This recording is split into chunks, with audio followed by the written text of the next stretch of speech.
বোঝা যাচ্ছে জলটা দুটো পুরো আলাদাভাবে যাচ্ছে, কিন্তু কোনোটাই একসাথে কখনো মিশছে না। সত্যি কথা বলতে এই জলটা দেখার আমার সেই ছোট্টবেলা থেকে ইচ্ছে ছিল যে কবে আমি দেখব এই জলটা, যেটা কোনো দিনও মেশে না। এই জলটার ব্যাপারে অনেক কারোর মুখে অনেক কথা শুনেছি, তবে আজকে নিজের চোখে দেখছি। আর এদিকে দেখো এপার থেকে মন্দিরের ওই চূড়াটা দেখতে কতটা সুন্দর লাগছে।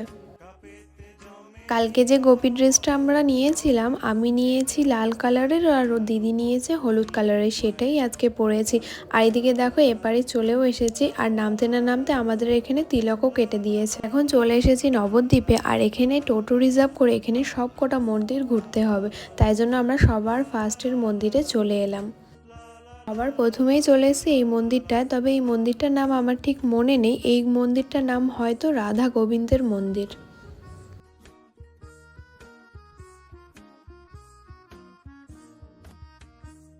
ওই